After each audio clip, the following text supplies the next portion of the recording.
Welcome back to another episode of Fawning Over Films. Today we're going to talk about Prometheus and how that plays along in the franchise and our thoughts along the way. So, my history with this film is I saw this roughly 2 years ago for the first time, and I've seen it about 4 times since then. I do have my reservations about this film, but all in all, it is a good one. It's got its moments. Um, it's not my favorite in the set, but it is definitely one of the better ones. Maybe like the third better one. As far as my history, definitely saw this in theaters. Immediately fell in love with it. It was great. Uh, it has absolutely been my favorite. Only unseated by Romulus. This was definitely my favorite of the series since I saw it. Um, it's easily been in my top 10 films ever. Uh, so yeah, I can't say enough good things about this movie. Can't wait to get into this. Oh, it's a tough one between Alien 2 and Romulus for me because both of those are really, really good. There's also a part of me that is very much this is similar to Star Wars, where you have the original set of films were made a long time ago, and then you get this entry of new films that's supposed to be the prequel series, but are a different pedigree completely than those first three. And that's how I kind of feel about this one, where the pedigree of the production that went into this movie is light years beyond what the original four were made with. And it's like, oh yeah, they didn't have as good CGI and they didn't have 2012 technology, but still it's like there's a vibe here that's distinctly different. Yeah, yeah. So previously seen on Alien Resurrection, what we discussed earlier. 200 years after Ripley's death in Alien 3, we find that a defense contractor has acquired her DNA. They did some, sciencey stuff, and they created hybrid clones of Ripley, the Queen Xenomorph, and also got a plucky mercenary crew to deliver some fresh bodies to make more Xenomorphs. Calamity ensues for both of the characters and us as the viewers. At the end of the film, the survivors, including clone Ripley, land on Earth.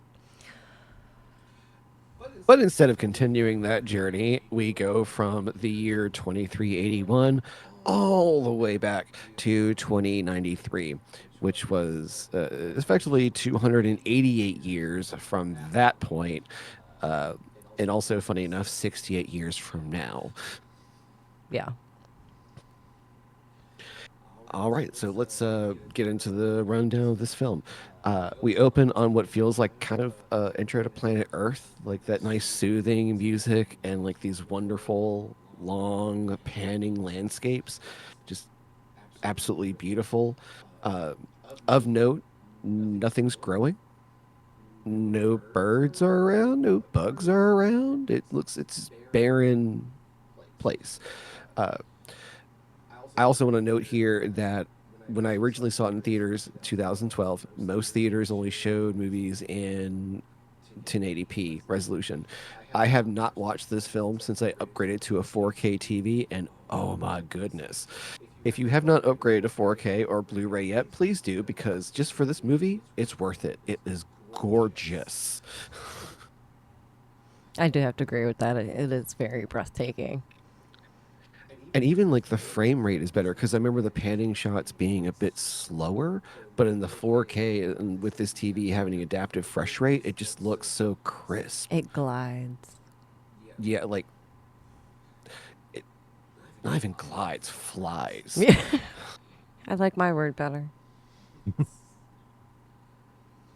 All right, so we from all these little landscapes, we hone in on this figure, kind of robed up under this giant ship in the sky by this waterfall. He takes off his robes and is just built like a brick house, wearing a little diaper. And takes this little contraption, opens it up, and drinks this shimmering liquid. Again, and when I saw this in theaters, it looked black. On 4K, it had like this iridescent shimmer to it, which I immediately noticed, like, oh, that's different. And the texture, I can't say for the theater version, but in the 4K visual, you can actually see it's got like texture to it. Like, definitely a bit different than I saw originally. He goes ahead, pops it back, and then you immediately see it's like start turning him black, and then that goes into a zoom on his DNA and it starts breaking apart and the dude is just kind of disintegrating right there.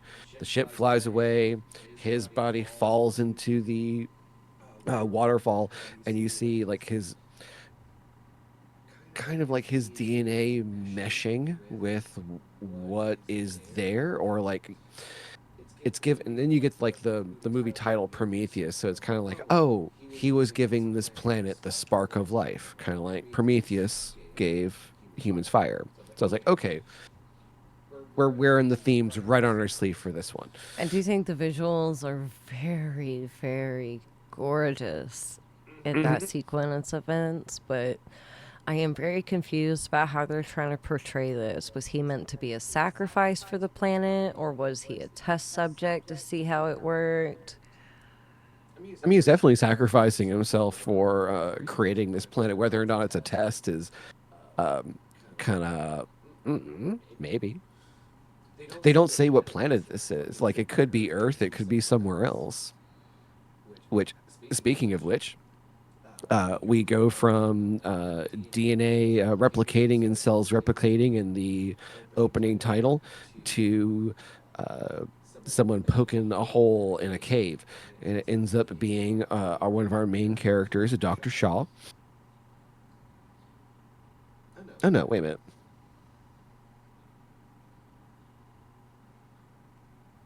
I think we missed something here. Oh, no, I definitely got ahead in our notes. I'm sorry. Oh, yeah. In 2089, so we get a kind of like date check by the movie.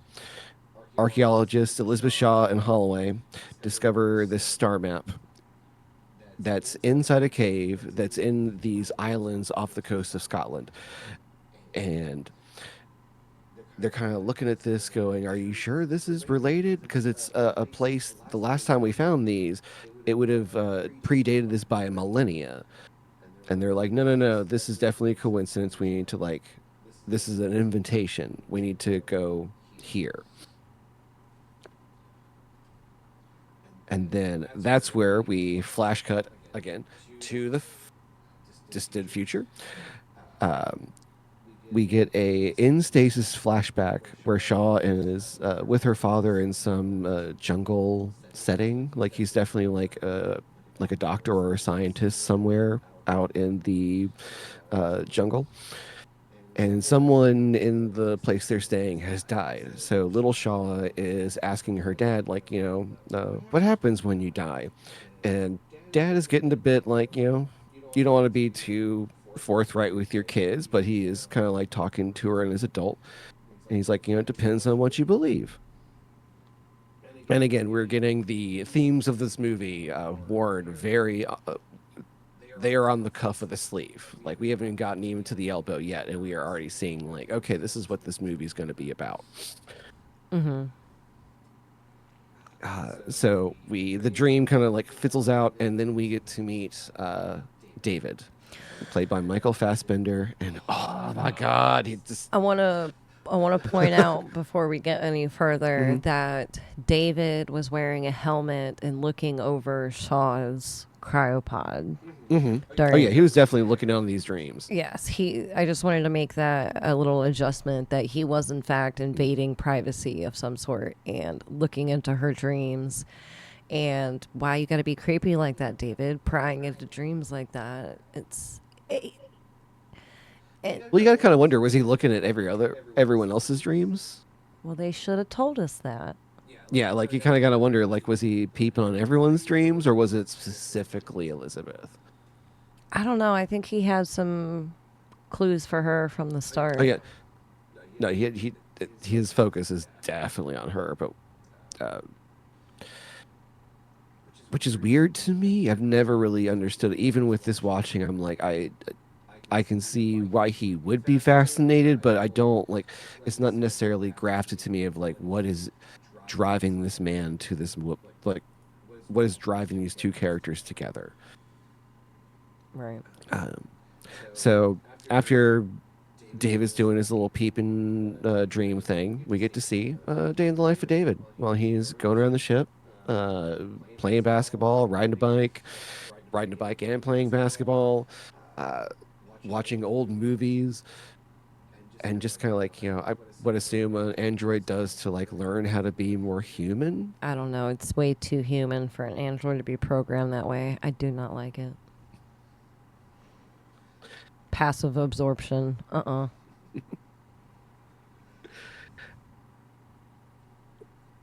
And then I keep always meaning to look up the movie that he is watching to see its relevance. But you can tell he's like trying to copy the lines and trying to like get the dialect down. Mm-hmm. It's creepy. I don't like it.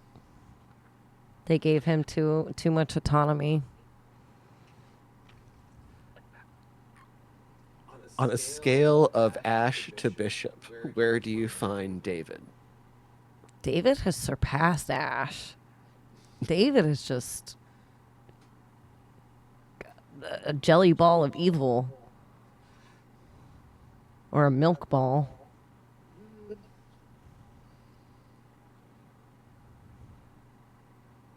I don't. I'd say, given the events of Romulus, Ash definitely like pushes like he sees David's dastardly deeds and it's like, hold my beer, I can see I can meet you there. They definitely have. They ratchet up the evil on both of them. They're I kind of miss the. Well, I guess no, they have the good version. They have a good David in the next one, and the one of the other characters in Romulus, I guess, is the more bishopy end of androids. But it's good that we have our spectrum, I guess. it's I wouldn't consider him to be like Bishop. I would consider him to be on the more kindred side of Bishop. Bishop was more intellectual. Hmm. He's more pull at your heartstrings companion. But that's Romulus. Yeah. So while David's doing his thing, we see the ship kind of lurch, and a great little practical scene with this pool table. Looks beautiful. Just want to point that out. Uh, So David goes ahead and starts waking people up. Uh, First is our company maintenance or woman, Vickers, who's played by Charlize Theron and doing her best boss bitch. It's love her and everything. Uh, she wakes up and is doing push-ups right out of cryo, like, Sweating and all kinds of shit. Sexy. and just like right off the bat, like wake, it's like just snapping at David, kind of like wake everyone up. Um, and the rest of the crew definitely does not have an easy time as it with this Vickers does, because everyone else is just like shown to be vomiting, lurching around. They she's built different. Yeah. And then there's Edris Elba, who is the actual captain of the vessel. He sets up a Christmas tree and becomes the most favored character in the entire movie because of this. I just love his vibe in this whole film. It's just so good. Well, it's they did it very well. They really did. So the scientists try to be friendly with the very rough engineer. So we start getting a sense of our cast and characters right here. Yeah. Everybody's got their own quirks going on. Mm. I mean, you're starting to see like, oh, we've got like the scientist who's the friendly one, and you got like, ooh, he's the broody, angry one. We got our couple who are in love. We're kind of like, just checking those boxes of like our cast of characters. Yeah. And then the scene shifts, and we go to a hologram of Mr. Whalen, and he comes on, talks about what they're there for, not why, but a little tidbit of info about what they're there for. Little notion of David being the closest thing he will ever have to a son, and Vickers rolling and reeling right now over that one. You can tell there's a lot of obvious tension between the two of them starting right there. But it turns out that Peter Wayland, Mr. Wayland, the elderly CEO of Wayland Corporation, he is funding this expedition, and they are on the vessel Prometheus. And they're following that awesome little map they found to the distant moon LV-223. And this will let us know what the themes on the movie are based on all that. So it's really helpful. Yeah, I just know that like he again goes about repeating something the question that Shaw's father posed her. It's like just kind of like questioning, what do you believe? What is the foundation of what you believe? Where are we from? Posing those existential questions, kind of like getting everyone philosophically, bumped up for it. Right. And then again, we see Vickers and a line from him. He's like, "Oh, he'll be the closest thing to I have a son, but he doesn't have a soul." Like, if he was your son, you're going to tell him that to his face? And then Vickers obviously being upset about that thing as well. It starts off this trend of everyone definitely othering David, and really in a more negative way than we've seen in the Alien films thus far. Like everyone was like, "Ooh, you're an android," but it wasn't as like treated with disregard or disgust in the same way that David is in Yeah. this film. Yeah, but for good reason. Everybody knows David's a little off. Yeah, but I'm saying if like if someone had been nice to David, would he maybe have been nicer to them? We never know. Elizabeth was nice to him, and he knew she was gonna. Yeah, we'll get to that. Yeah, we'll get. Um, I so don't know. If I'm thinking if like maybe David had been hugged a little bit more by his father, we wouldn't be in the same position. they'd love to. So Dr. Shaw and Dr. Holloway are now discussing their thoughts on whether they will be going and what they hope to find there about their so-called creators, and the biggest question of all of why. Why were they created? And they are going to call them the engineers. Shaw and Holloway meet with Vickers for a giant dick measuring contest, which she wins. And they had also threw a scene in there where Shaw sees a medical pod and rushes over to it. And it's like, wow, you can't believe you have one of these things. And of course, Vickers is like, don't touch that. Don't put your hands on that. Yeah, she makes it real clear that like we're there for what everyone was just told in that meeting, but like there's some other stuff going on and you don't need to know. Yeah.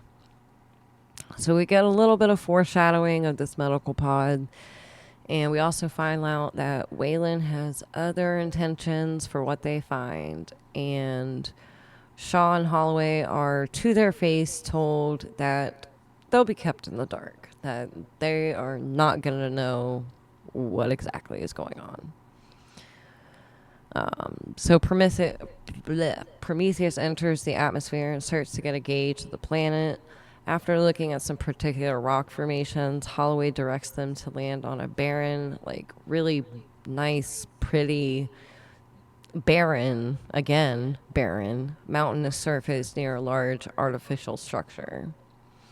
And they mention, and this is like really particular to keep in mind, they mention that there's only 6 hours of daylight left, and none of them waste any time going in to check things out, even though the captain recommended that they wait. Oh yeah. It's the Alien franchise. Has anyone listened to Reason or a Good Point? Never. It's rare. I also want to point out when they land, Holloway is all about, oh, we're gonna go check it out, and like snaps his finger to David and is like, "Boy, you're with me too." And I just half expect Idris Alba to look at him and just backhand and be like, "Really?" Boy, boy, you with It's me, just like, boy. come on, dude. He even had the head nod to it too. Boy. Just that finger snap and point, mm, like your Holloway just progressively it just makes me like him less and less. He is a character that is fighting against my empathy. I was okay with whatever happened to Holloway during this process. All right, so let's see. Uh, they're getting suited up, and Holloway again, being kind of an asshole, uh, starts questioning why David is getting suited up. Like, why are you wearing a spacesuit? You don't breathe. To which David replies, "I was designed like this because you people are more comfortable interacting with your own kind." And it's just like he's definitely like getting his little verbal like spars in there. Um, but still, it's one of those things where it's like Holloway just keeps exhibiting these actions that just make you like him less and less. It's like he's poking a dog that's minding his own business. He's just licking his butt and you keep poking him, disturbing him. So the team goes out in these rovers. They get to the facility, or the this little dome uh, structure. Uh, it's confirmed to be hollow, so they start working their way in. And the little tweaky engineer starts releasing these little orb drones he refers to as his little pups. Um, and they start working their way around mapping, and it goes back to the Prometheus where they are looking at like a 3D map of it real time where the pups are kind of like laying everything out. Um, they get to this one area that's got it looks like it's got rain coming in from the top. You can see out, you can see the sky, but there's also steam.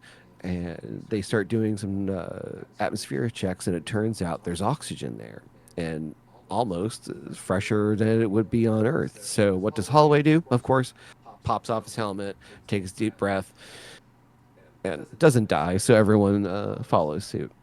Mm-hmm. Yeah, he like gives this yelp and laughs and hoots and hollers and then acting like a child. I will say I am very curious about what breathing like air that has never been touched by pollution. It must be so crisp. I wonder what fresh cut grass would feel like, smell like without pollution. Maybe not you. Your allergies would Yeah, kill you. no, no, I would not be able to smell it. I would just, smell and nose would lock up. But yeah, just breathing in air that hasn't like that is essentially virgin air. Just I might hoot and holler for that, depending. Maybe. It also would be great if like maybe the helium was a little high in the area, so that when you did holler, it'd be Wee!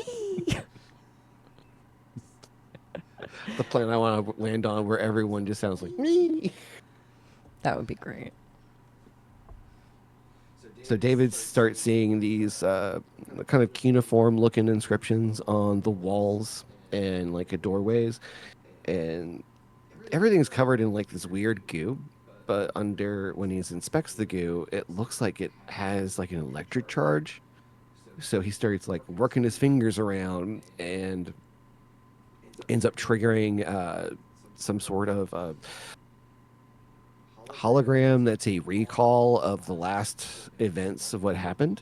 And it's a bunch of what seem to be like humanoid creatures running through a hall uh, from something, but the thing doesn't show up on this hologram.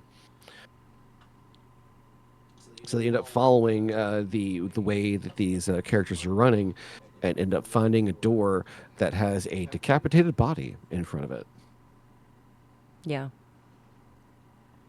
After finding the body, the engineer and the biologist is the funniest one in this.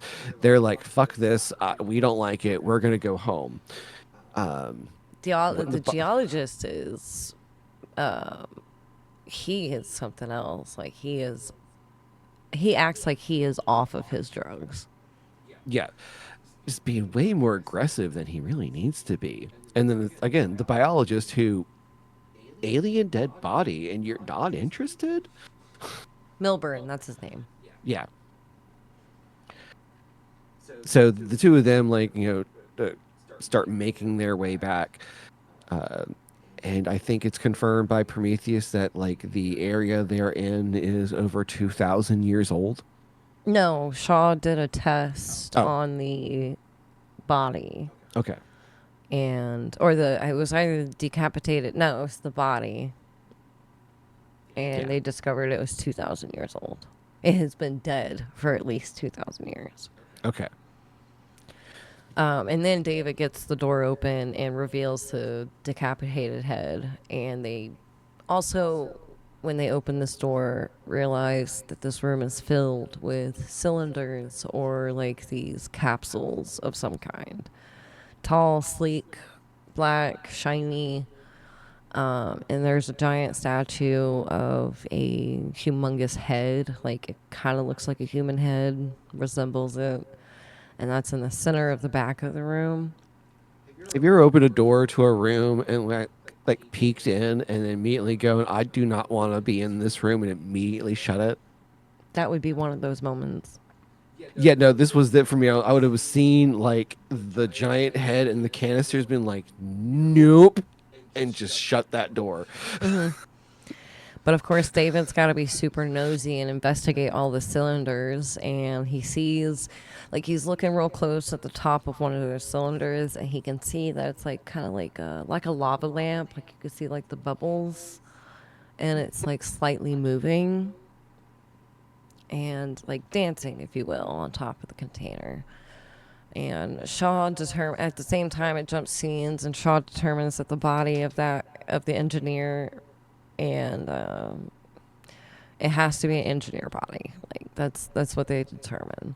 So they they take the head and they intend to bring it back to Prometheus. But Prometheus gives them a signal and tells them they need to hurry back now because there is a huge static storm. And if they don't get back now, they are not going to make it back to the ship. It would be deadly to go out there. So David, sneaky as he is, steals one of the giant containers and packs it away in a bag. And we also see that some of the worms in the room are now interacting with all the black goo that's at the base of these containers. So the scene shifts again real fast, and they race back to the ship in an intense drive. They basically get there, and Shaw drops the head and gets blasted back by all the rocks and the static, and forces all of them to pull her to safety. And all at the same time, they realize none of them have realized this yet, but Milburn and Fifield didn't even make it out, and they are now stuck in the structure. I love they are the ones who are like, "We're gonna go back to the ship," and got their asses lost. Y'all were like right there. And the engineer is the one who brought the pups. Like he brought the thing that makes the map. He was he not paying attention to his map? I have no idea. Like it didn't look like they went a complicated way. It's easy to get lost. Yeah, no. Follow the Hansel and Gretel thing. Just leave some breadcrumbs. Yeah. All right, so the captain tells Milburn and the engineer to sit tight. We'll get you guys back later. Um, but they've got a head to look at. So they get the head into the lab, sanitize it, and then Vickers is also chilling because, of course, she wants to know what's going on with the company money. They realize that it's a helmet and get the helmet open to expose the engineer's head, who is looking very much like a human, like very also very much like the person that we saw at the beginning of the film. Uh, I'm not sure why they think this is a good idea, but they start trying to feed it electrical pulses to wake up I like the head. the I like the fancy cool syringe thingy that they're poking his brainstem to quote trick its service system into thinking it's alive. I'm just like, why would you want to make a head think it's alive? It's got no heart, no lungs. Like, it's just, it's, I, I can't imagine how painful that would be because all your receptors are like trying to go to your body and there's no body. so they start pumping it with electricity and it like shows like something's working. But then mysteriously, the thing that's pumping the electricity cannot be turned off. They have to rip it out, and the head starts like bubbling, like it's going to explode. So they push it back into this glass case, douse it with some sort of gas, which I'm assuming is like the sanitizer they were using before. But this thing just, I'm sorry, but the special effects on that scene were incredible. It looked so good. I wonder how many times they had to do that scene. it's gross. I loved it. So it cut to a scene of David in a dark room next to a cryopod with that helmet on again, but this time he is talking, and sounds like someone is talking back to him. Uh, he takes off the headset, goes to leave, but Vickers was in the hallway and is like, starts pumping him for information. Like, what did he tell you? And you again get a sense that there's even though David is just this helping android and relegated to like the role of a butler, uh, Vickers, who is the like the company woman, still feels very insecure or very like like he is a threat to her in some way, shape, or form. Well, Uh, David also gives her a jab and says that she needs that David said that he said she needs to try harder, and you could tell that hit a nerve. hmm Like she like kind of mushes his face a little bit. She was not happy about that one. I wouldn't be happy about that one either. What do you mean I need to try harder? All right, so in the ship's lab, they determine that the engineer's DNA is a match for human DNA. So these guys are the engineers that Shaw was suspecting. They do have some form of connection to human beings. Um, Shaw is very happy and jazzed by this news. Uh, let's see, and then we get a shot of David sneaking into the lab and fucking with one of the cylinders, and starts breaking it apart, opening it for these like very ornate, like green glass looking vials. Very pretty. Everything in that film is just beautiful. All the color combinations, all the contrast. Yeah.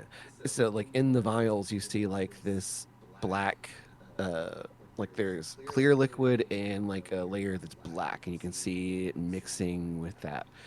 So he cracks open one of the vials and like does a little dip onto his hand, and you see this very like little shiny dot of liquid that is kind of vibrating. Like it's like not just stagnant liquid. And also, I like the little like detail that you see the Weyland Yutani symbol in David's fingerprint. Like lovely little like hint of there. Uh, and then we see David going to talk to Holloway, and Holloway hasn't been taking this whole interaction very well. It seems like he wanted to like have he was hoping for a bit more pizzazz in what they were going to find. He was hoping there'd be someone like there that he could talk to, which I don't understand like why like he think be able to communicate with them. Like Uh, I get Holloway being kind of a douche. Uh, and David's talking to him like, playing like he's like trying to make nice. And while we know, he very subtly doses a drink for Holloway with that black dot. Um, and in a very, again, like kind of like telling conversation, uh, he kind of gets Holloway to admit that, what would you do to find, the answers that you're looking for? And Holloway is like, anything. yeah, he's how far would you go to get your answers? And he says anything and everything. Which I guess David takes as consent to dose him. That's exactly what he took that as. He said, "Oh, so you'll do anything? Okay, I can work with this." And then we jump scenes again. This movie has a lot of It jumps around. yeah. I would say that this movie has very little stability. You have to be paying attention in order Oh yeah, to it moves fast. yes. It's 2 hours, but it moves fast. Yes, it doesn't feel like 2 hours. That's how you know it's well done. It doesn't even feel like that long. But we jump scenes again, and Fifield and Milburn stumble into another room, and they find a lot of dead bodies. Milburn is rightfully unnerved. Fifield is not as freaked out as he was before, but still kind of unnerved. And then another scene shift. One of the pups has stopped, and Prometheus contacts them about it and says, "Oh, it could be a life form, but it's not moving." And then as they're talking, the captain noticed that it disappeared and stopped. So he chalks it up to be a glitch and says, "Well, it could be a glitch."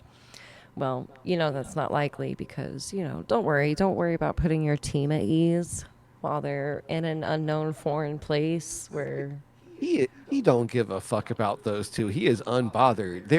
They are sending back video of like the piles of bodies, and Idris Elba's like, nah, not not gonna deal with that right now. yeah. I got my little what was a little accordion thing that he's playing with. He is just unbothered, just chilling. He's just there to make sure shit stays okay.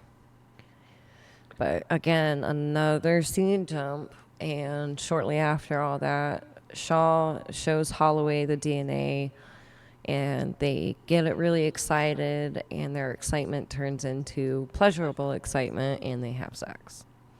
Yeah. You wouldn't think that that's very important in the moment, but it does matter. Well, we also like Holloway's like not necessarily making the best of the situation, but Shaw is really doing the heavy lifting of like trying to sell like, no, look, we have something that's we can do here, and trying to combat his kind of disappointment. And inadvertently, Holloway brings up the sore subject that Shaw is infertile, and does his best. Oh, I'm sorry, baby. Don't be mad at me. I'm just like, I'm just a little guy. Why would you be mad? I'm sorry, but he's a douche. Yeah. He knew what he was saying and didn't stop and think before it came out of his mouth. But I just say it must be in the air because then we jump to another scene with our beloved captain. He and Vickers are on the deck, and Vickers is checking out the map, and Janik is just kind of like firing little, little flirtations at her, trying to see like she's receptive. And as she walks away, he's like, "Oh, by the way, I've got this bet with the other guys. Are you a robot?" And then she said, "My quarters, 10 minutes. I will show you I'm not a robot. Do robots have this?" But again, I love it's like these again the captain doing his very best, and like I love these little like character moments. They're great. They have a very cute chemistry, but they're also two perfect people that could have chemistry with anyone. They make it look good. Hmm. So we jump back to Milburn and Fifield, and Fifield's lighting a bubbler up in his fucking helmet while Milburn is consistently asking him, "Is that tobacco? Is that tobacco?" And he's like, "It could be." We all know that's not tobacco. He has something else in there. I mean, if you were stuck in an alien facility on a planet light years away from Earth, I would want a joint too. I'm just Oh, saying. yeah. That'd be the number one thing I bring with me. And some seeds, because I'm going to try to grow it up there. I'm going to make it work. But a few moments later, a really cool looking cobra ish snake like creature pops up from the gooey, watery area, and Milburn gets down. Well, Fifield wants to kill it. Milburn wants to play with it because why not? It's I mean, cute. he is a scientist. It is his like thing. But even if it is his thing, he is being wildly unprofessional right now. Very unprofessionally. So he tries to touch it and it flares up its little like neck wings and hisses. Then it grabs onto his hand and he's screaming for Fifield to help him as it's tightening around his arms or tightening around his arm and it breaks it. So Milburn is screaming for Fifield to cut it off and it does. It regrows, gets into his suit and goes straight down his throat. And the innards got all over Fifield. Like when he cut it, all over the innards of it got all over Fifield, and it was like a weird, kind of thinnish, white substance, and it melted his upper body, head, and helmet, and it was gross. But I love the special effects here because it was done so well. I love the alien. I love the special effects. I love how he wanted to touch it, and you know you shouldn't touch it. And Yeah, then the scientist making all the like, why? and then Fifield falls face first into a puddle. Yeah, you know it's not going to work out well for him. Uh, so we cut to hallway. We cut back to hallway, getting up and looking in the mirror, and again, this is one of those things where like it didn't show up very well in the theater, but in 4K, you see these little worms start coming out of his iris, and it is freaky as hell, and obviously freaking him out a little bit too. Um, but we get a little message that, oh, hey, we're gonna go. It's morning. We're gonna go back out to the facility and also pick up the two dudes who were there overnight. So he and Shaw like get up and start getting ready.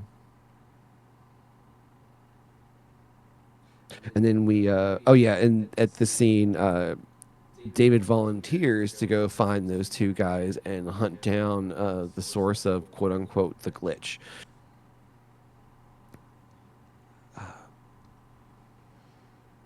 And this one, it kind of jumps around a bit too. So we get the team going in. David goes his way, and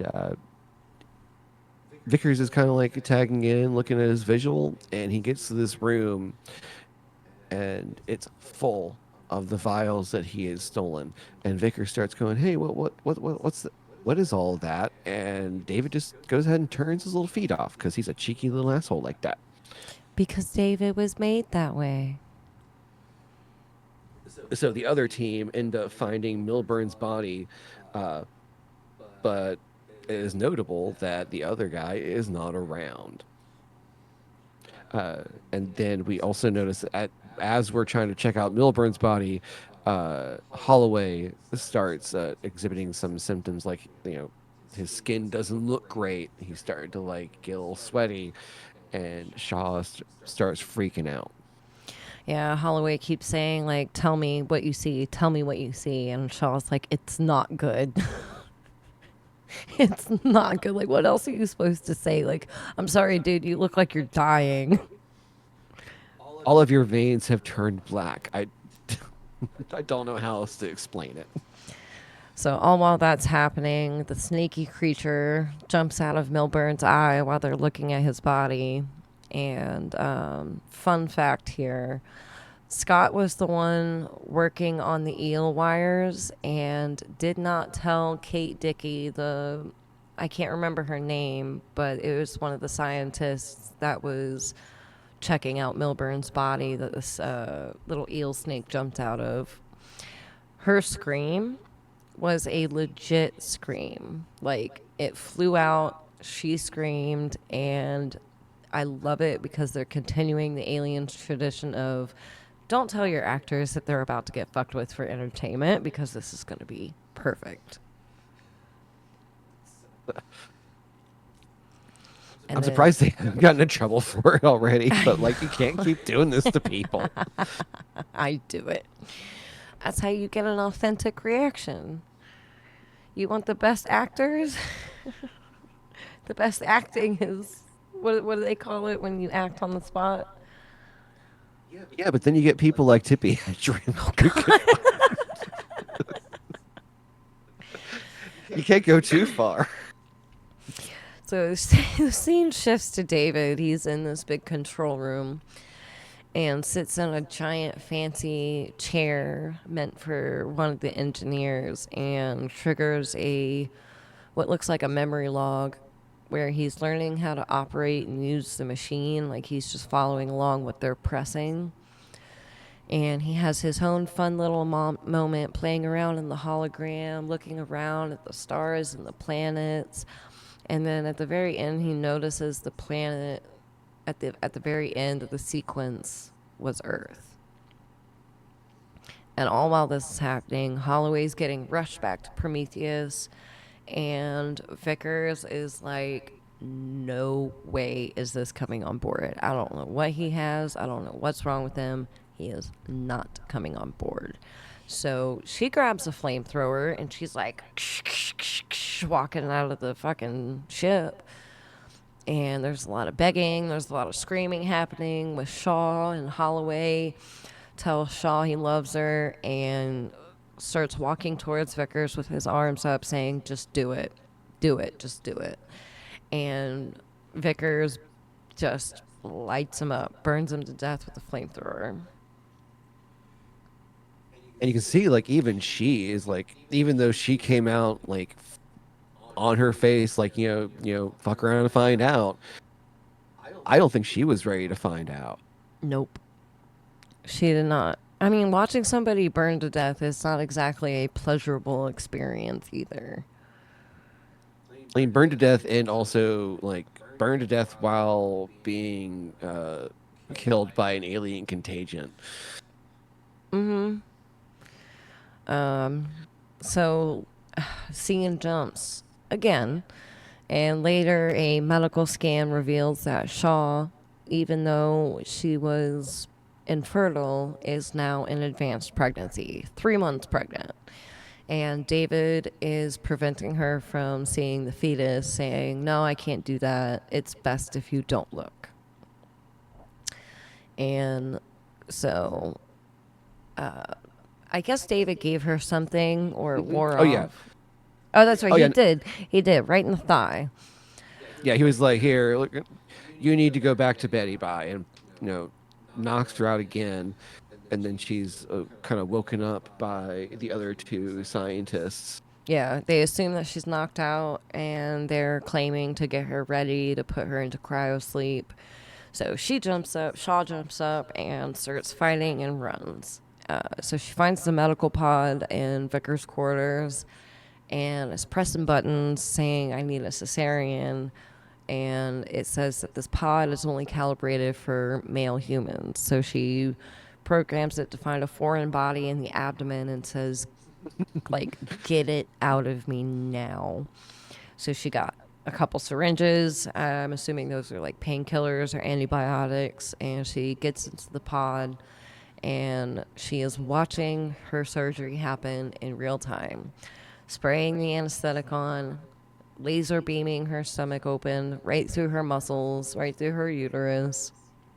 And the cool little claw machine pulls out what looks like a incredibly angry, tiny, cute little squid. If I burnt that, I'm sorry, but I'd say aw. because that thing was cute. I would be horrified, but I'd be battling with my inner, oh, the cute aggression. Yeah, yeah. No, Shaw was definitely on the opposite end of that spectrum, and she is screaming, wiggling out of the thing, and then I guess like does the sanitation spray to it. They never say what the spray is, but Well, I didn't say I wouldn't kill it. I said I'd say, oh. I also love. I wanted to jump back quick to the. It's only made for male humans. I just want to say in 2089, sexism in the medical field is still alive and well. Because why would it be only rated for one gender? Like why? That expensive of a medical pod and unique as it is, it's only calibrated for men. It was, I mean, obviously it was set there for Mr. Wayland, but Oh yeah, but I mean, I'm just saying like it's the whole thing of like. Do they really just have female and male medical pods? Do you have to pay extra for the OBYN package? oh, I'd be so salty. I want one of those medical pods. That'd be great. Especially if it comes with like, the shots of morphine that you give yourself while you're in the pod. I don't think I could watch my surgery in real time, though. No. Mm-mm. Mm-mm. No, it's got to put me out. And once again, the special effects of that scene. Yes. Oh, mwah, it's so good. I am a sucker for Yeah. great special effects. So, Five Field's camera, we get another scene jump. Five Field's camera starts popping up on the display, and everyone on the ship is like, "What's going on?" They open the door and find him kind of bent over in some like ungodly fashion, and he ends up jumping up, smashing the helmet of that crew member, killing them, goes after another one, and pretty much is all hands on deck to kill this guy. Yeah, all kinds of people are firing at him now, and this poor creature Yeah, that used to be Fifield. they end up getting in like one of the EEV, like one of the rovers, and run him over, and then burn him to the rest of him with a flamethrower. There is no It's such it, thing as overkill. no, but yeah. Um, so Shaw in her like she is trying to get herself right. Discovers that Wayland is actually alive, and weirdly, he is also Vickers' father, and has been in stasis aboard the Prometheus the entire time. In fact, he's probably been in stasis long before they got on Prometheus. Like, dude's probably been chilling, Oh, yeah. literally. He explains that he wants to, face the engineers and ask them like why we're here. And Shaw's like, there's no one here. And David's like, well, actually. But yeah, I do like your note here that is no one going to question that she just gave birth to an alien squid. Like she is like She minutes ago, no one in this room is interested in like the alien baby that is like down the hall. she failed to mention it. They failed to notice she's in extreme pain, hunched over, barely dressed, and she's bleeding from her abdomen. Like she's got staples across her Yeah. belly. And nobody thought to ask, what happened? You good? Can I get you anything? I guess they're just assuming that she's that beat up over Holloway being gone. I don't know. You expect David to ask since he was the one who knew that she was pregnant. You would have thought he'd go to investigate or something. I don't know. His dad was out. He was like following his dad. He's got his daddy issues. Those take precedence over new baby. Daddy has treats. Puppy wants treats. So Shaw suits up to go back to the structure with to see what's actually going to happen when they find this living engineer. Janet tries to talk her out of her, and it's like, "Hey, we're getting the fuck out of here." However, we have figured out that there is a ship here, and we are not going to let that black goo that y'all were messing with off this planet. And Shaw's like, "Yep, cosign. We're on the same page." Vickers and Wayland have this little conversation where she, like, you can tell, like, as a daughter, she's trying to reach out to her father, and he is just kind of not having it. Uh, and you can really see like the disappointment and on her face of like, really, I came all the way out here just to get dissed by my dad another time. Like, you kind of really feel for Vickers in this moment. Yeah, a little bit. I mean, he is kind of a dick to her, though. Yeah, like he is the worst dad in the universe at this point. Literally. Let's see. So they all head to the structure. Um, they get through the breathable air part. Shaw is like, wait a minute, wait, why are we taking our helmets off? It could have been like what Holloway had could have been ingested now. And David kind of gives her like this knowing glare of, no, it's okay. And you can see like Shaw like putting it together that what happened to Holloway wasn't necessarily like just a fluke, and that David most certainly had something to do with it. Yeah, she glared at him.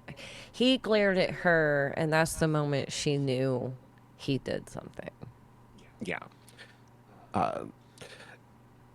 Shaw gets a look at the room with the thousands of those canisters, and it like reports back to Janekins like, "Yo, can do you see this?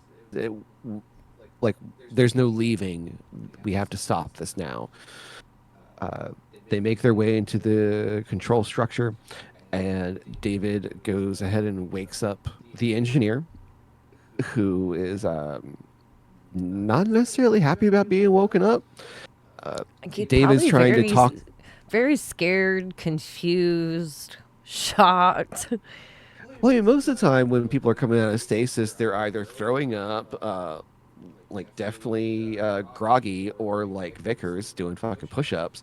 Um, but David immediately just starts talking at him in an ancient dialect, like a proto-human dialect. I guess assuming that that's what these guys knew how to speak. Um, and as he's talking, Shaw starts interjecting with like her questions of like, why are we here? Why did you make us? Why were you coming back to destroy us? What's in these vials? And then Waylon starts yelling at her, and so you can see like why the engineer is not exactly in the best mood Well, being yeah, because woken up this way. everybody's yelling over each other. Everybody's screaming and hollering. He's confused. He's getting probably agitated. Like, oh yeah, he's definitely getting agitated because he looks right at David. Looks right at David, gives him a little head pet, uh, and then with both hands, just lifts him up and breaks the head off. Yeah. Hits Wayland with his robotic son's head, kicks everyone else out of the way, and then proceeds to like start turning stuff on. Very quickly. He was there for a purpose. He was there for a mission, and so realizing that you're about to wipe out an entire race, and then all of a sudden that race is at your front door, waking you up. Like, hey, wake up! Hey, we're here. We got some questions for you. What's up, buddy? I'd freak the fuck out too. I sometimes wonder, do you think he was going like, so he starts turning on the ship and initiating a launch sequence. Um, but I kind of wonder, like, was he going to Earth to finish the job, or was he just starting the ship up to be like, I get to get the fuck out of here? It's a good question. It could be both. He's like, how long was I asleep? I gotta get the fuck home. I've been here for 2,000 years. Do I have an apartment still? Is my dog? Oh God, my dog. Ah, it's painful. So, David's decapitated head is watching everything happen while the engineer is doing all this. Shaw is desperately trying to get away and screaming to Janix that the engineer is going to release all these vials of whatever it is on Earth and exterminate all life forms. So she begs for him to stop the craft from leaving. Do whatever you have to do. Do not let this leave this planet. So Janek, while this is all happening, tells Vicker, and Vickers is like, "No, what are you doing? We're gonna leave. We need to get off this planet right now. Let's go. Come on, start the ship." So Janet tells Vickers that the life pod will support her for 2 years and he's about to eject it. So if she wants to take her chances, she better leave now. She does not hesitate and she takes her chance. Yeah. So Janek and the remaining crew sacrifice themselves by ramming the Prometheus into the alien craft. And I have to say, that is the most badass scene in the entire Hmm. movie. As a good sacrifice goes, it's mwah, perfect chef's kiss. Like, I like how so good. Janek was like, hands off. Yeah, it's very like on a roller coaster, but the last roller coaster. He wanted the other two guys to go, but they were like, you can't fly our ship or shit, so we're staying. Oh yeah, because I mean, what are they gonna do? I mean, get They off don't want to and be with Vickers, plus, I mean, it's only 2 years. It's not enough to get home. So, and they're probably not engineers and can't. Well, I don't know. They could have flown another spaceship. I mean, I don't know. I get the solidarity. It could have worked both ways. So yeah, they fly into the ship, kamikaze style, and end up they're successful. They knock it out of the sky. So the disabled spacecraft of the engineers now crashes onto the ground and it's rolling on its side. And Vickers is running and she stops and she turns and she looks and she just gets crushed. Shaw is just running straight ahead for dear life instead of running either to the left or the right. Just take a 90-degree fucking turn. That's what I'm saying. Just So pick a direction and 90-degree turn, run. Like why are you running straight? so she narrowly escapes, or she escapes nearly crushed to death. And she goes to the lifeboat, and the door is open. And so she starts to gather supplies, and she hears something banging around in the med pod room. So she grabs an axe. What? Like, where'd the axe come from? First of all, like, That is a very like it's not a very utility kind of design of axe. Like no, that's like the axe that you find at a flea market that like a 12-year-old's looking at and trying to figure out like how to convince his dad to buy it for him because it's so fucking cool. so she finds her alien offspring, and it is alive and has grown to gigantic size. And now it's not as cute as it was as a baby. Now it's just Oh no. terrifying. So David kind of like comes on to her little intercom and it's like, hey, are you still there? And she's like, yeah. Are you still there? And he's like, oh, I'm just hanging out, being ahead.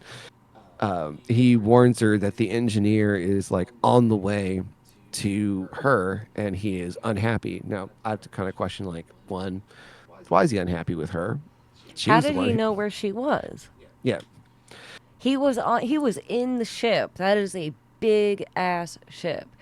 And the Mhm. sequence of events for the time jump that they did, how long did it take him to get there? I mean, he is very tall, so his stride is very wide. He didn't even have to run. He just jogged. I mean, he covers like half, like double the distance of like one of your normal strides. Like, Probably dude is, triple the distance of one of mine. I'm small. yeah, dude can haul ass. So like, yeah, he busts up in the into the pod, very unhappy, trying to kill Shaw for. I guess he is still being a little mad that he got shot out of the sky. Guess he's not too happy about that.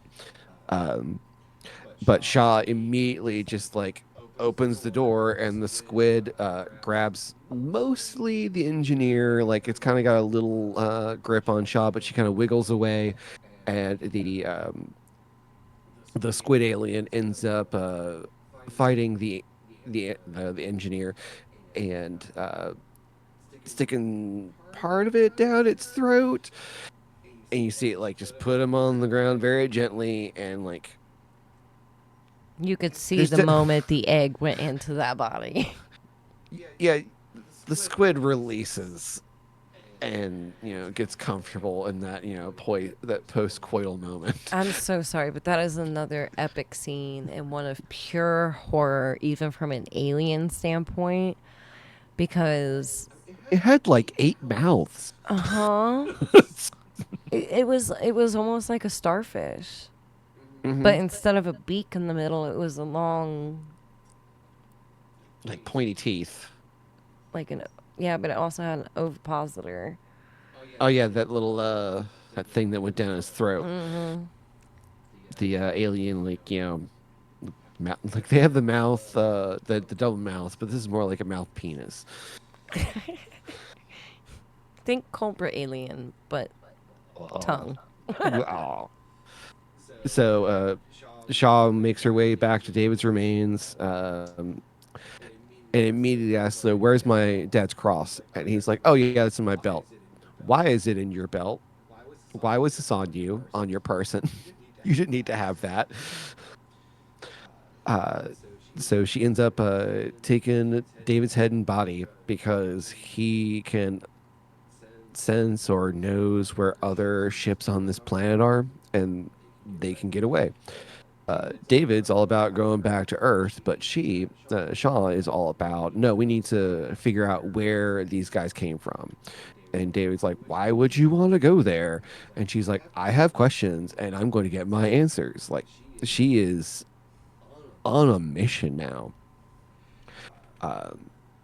So they find another engineer ship and depart LV-223. Credits, start to roll, but we get one little last scene of the lifeboat. The alien creature bursts out of the engineer's body, and it doesn't look like any xenomorph that we've seen previously. It's definitely very different, especially with the fact that it has human square teeth that are just Other than most its nightmare fuel of nightmare fuel. other than its mouth, I think it was pretty cute. Very, very. It just seems so soft, not fuzzy, but like smooth. I could accept that until again the mouth opened and the human teeth, and then that is the napalm of nightmare fuel. That is horrible. I want to know what happens to that little guy and why he was even there. What was the purpose of throwing that scene in? Just because that's how. Was that your homage to Alien? I guess that was like, I guess not even an homage. I guess like a last, like a kind of like a, if you hadn't figured it out by now, this is like we're kind of talking about the uh we're we're definitely connected to the aliens because ooh, this thing looks like a xenomorph. And it came Uh, from the black goo. yeah. So I guess they're like this is them kind of like making their prequel notice of oh like no we're gonna talk about this thing that makes the xenomorphs. Yeah. Um, So I guess that wraps that up. Moving on to the box office performance, Prometheus earned 126 million in North America, and then a worldwide total of 403 million, and it was the 18th highest grossing film of 2012. Yeah, and even after that, like after it did well, Fox still said no, it didn't meet our expectations. Um, and again, it's another instance of Fox making very bad moves with this franchise. Yeah. Tomato meter is 55% for critics, 39% to the to the audience, and I gotta say I disagree so hard with both of these. I think it's because it didn't fall into the traditional line of the aliens, like battle scenes, get up and Hmm. go, conflict. I thought it was very well done. I guess like I kind of view myself privileged in a way where growing up reading comics, I got very used to the concept of, hey, the story you're reading is going to change hands by the both the writing style and the visual style, um, at no control of your own. So with the Alien films being like very different with them, that's fine. Um, but I also didn't really understand the audience gripes of, oh, this was they're posing too many questions and not answering enough questions, and I'm like, this is the beginning of a prequel series. Like, y'all just gotta be patient. The answers will eventually come. Yeah. I really like this movie. Every time I watch it, I like it a little bit more. I do have my qualms about it, but it's well thought out and well done. The special effects are on point, including all the alien creatures, the little snake guy, the little squid, and the little buddy at the end.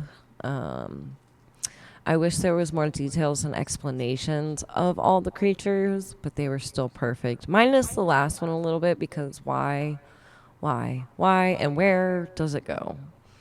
CGI usage was great and so little of it. There was more practical special effects than Hmm. there was CGI, and I appreciate that a whole Yeah. lot. Now, some of my cons, I do think the acting could have been just a tad better. It wasn't as believable or as pull you in as the first four. They even had a good script this time, so I'm just kind of wondering what happened. Well, I think everyone other than like the principal cast, like they got like the big names, and they of course did very well, but everyone else, um, it's kind of like getting a group of runners together and putting like the fastest man in the world next to them, and it's like, yeah, they're all gonna look bad compared to him. Mm-hmm.